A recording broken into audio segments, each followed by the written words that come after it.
Welcome everyone. Today we're going to explore a fascinating piece of Talmudic reasoning from Tractate Chullin, folios 24b-25a. We've titled this The Blueprint of Purity because what we're really examining is the architecture, the underlying structure, of how the sages understand and derive the laws of ritual purity. This isn't just about ancient vessels, it's about the methodology of Jewish legal reasoning itself. Let me begin with what appears to be a complete contradiction. The Mishnah presents us with a rule that seems almost designed to confuse. That which is ritually pure in an earthenware vessel is ritually impure in all other types of vessels. That which is ritually pure in all other types of vessels is ritually impure in an earthenware vessel. Look at this diagram carefully. For an earthenware vessel, this clay pot on the left, impurity that enters through the airspace, through the opening, renders it impure. But contact with the outside leaves it pure. For all other vessels, metal, wood, glass, represented by this picture on the right, exactly the opposite is true. Impurity in the airspace does nothing, but contact with the outer surface renders them impure. This is our paradox. The very thing that protects one type of vessel contaminates another, and vice versa. Hasi and this be. The Baraita, a teaching from the Mishnaic period, clarifies the mechanics. For earthenware, airspace transmission makes it impure, outer contact leaves it pure. For all other vessels, airspace does nothing, but outer contact makes them impure. This isn't arbitrary. Each vessel type has its own logic, its own mode of contracting impurity. But where does this distinction come from? The sages don't simply accept tradition without textual foundation. They need to ground this in Torah. In DSO, the Gemara asks the fundamental question, from where are these matters derived? This is the starting point of all Talmudic analysis. Show me the source. Prove it from the text. The investigation leads to a specific verse in Vayikra 11:33 concerning earthenware vessels. Notice the word that appears twice, tokho, which means its interior or literally in it. The verse says, "And every earthenware vessel into which tokho any of them falls, whatever is in it tokho shall be impure, and it you shall break." This repetition is the key. In Talmudic hermeneutics, nothing is redundant. Every word, every repetition, teaches something. Here's where the brilliance emerges. The sages identified that this verse establishes impurity by airspace, impurity even in a case where the impure item did not come into contact with the vessel. But how do we know this? Through a verbal analogy, a gezer shava. The word tevokho appears twice in the same verse, serving two different functions. The first tevokho describes how an unclean item falls into the vessel's interior. The second tevokho describes how food within that interior becomes impure. The principle derived, just as food becomes impure within the vessel's airspace even without touching the source of impurity, so too, the vessel itself becomes impure from an item in its airspace, even without direct contact. This is elegant reasoning. The Torah testifies that earthenware has this unique property of transmitting impurity through mere proximity within its enclosed space. Now the dialectic begins in earnest. Rav Adabar Ahava poses a logical challenge. Why isn't earthenware impure from its exterior? Let's use a kal v'chomer, and a fortiori argument, reasoning from the minor to the major case. Look at the scale. On one side, all other vessels, which are not susceptible to impurity via their airspace, yet do become impure from their outer side. On the other side, an earthenware vessel, which is susceptible to impurity via its airspace, a greater stringency. The logical conclusion seems inescapable.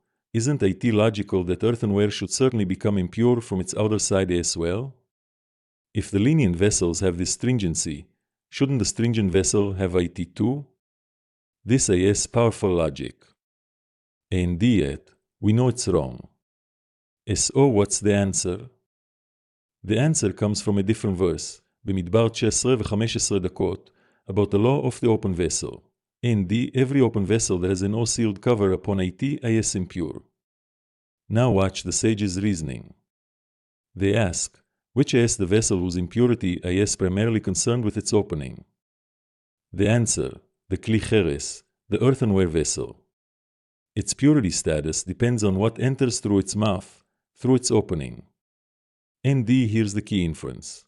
The fact that a sealed cover protects it, that closing its mouth prevents impurity, proves that its purity is determined by what enters through its mouth, not by what touches its outer walls.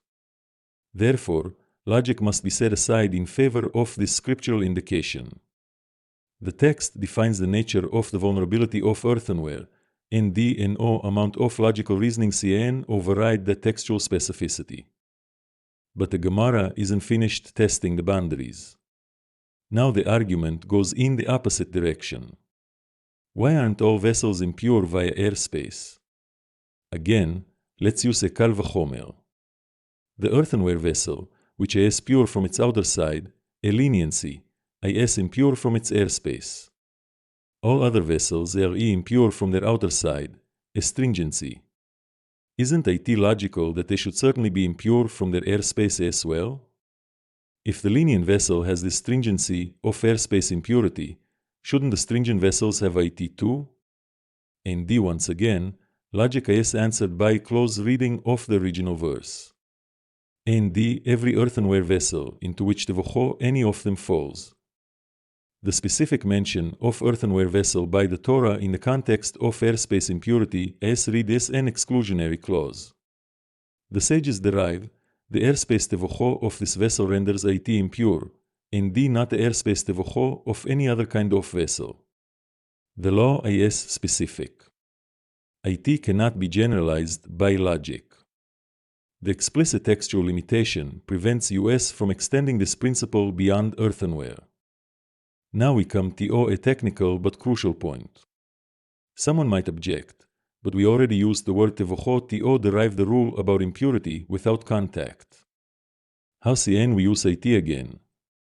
The resolution is this. The Gemara explains that the verse contains 4 distinct teachings derived from the word tokho and its variations.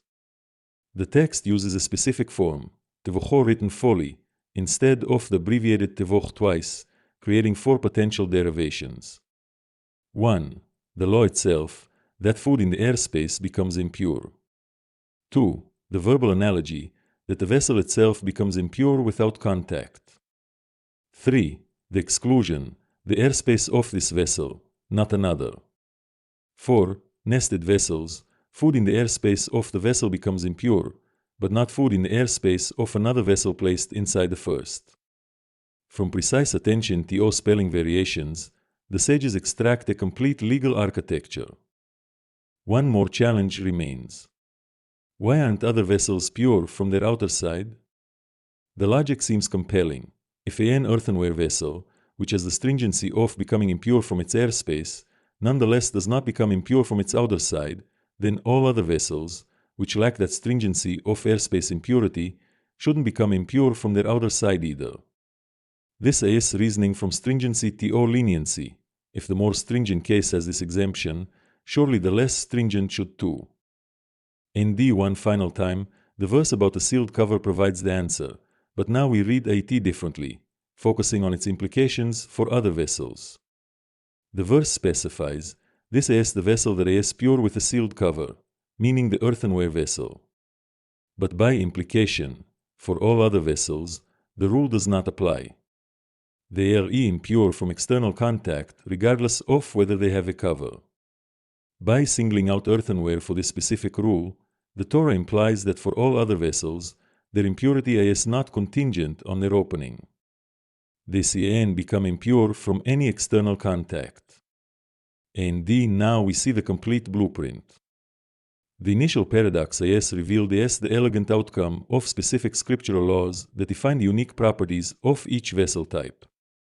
For earthenware, impure by airspace, based on the use of tokho in Vayikra 11:33, pure from the outer side, based on the law of the sealed cover in במדבר 19 ו-15 דקות.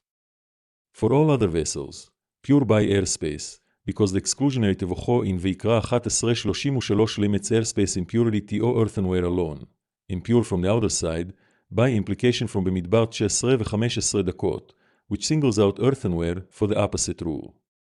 Each of three potential logical arguments, each kal v'chomer, is refuted by specific textual indications. The system is coherent, but its coherence comes from revelation, not pure reason. Indeed, this brings us to the deeper principle illuminated by this passage. The argument in Chullin 24b-25 reveals a core principle of Talmudic jurisprudence. Human logic, the kal v'chomer, is an essential tool for exploring, testing, and understanding the law. The sages use it rigorously. They push it to its limits. They take it seriously.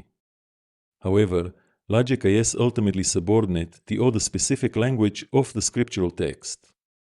The quest of the sages intellectually is not to invent law through reason, but to uncover the intricate logic already embedded within the divine word.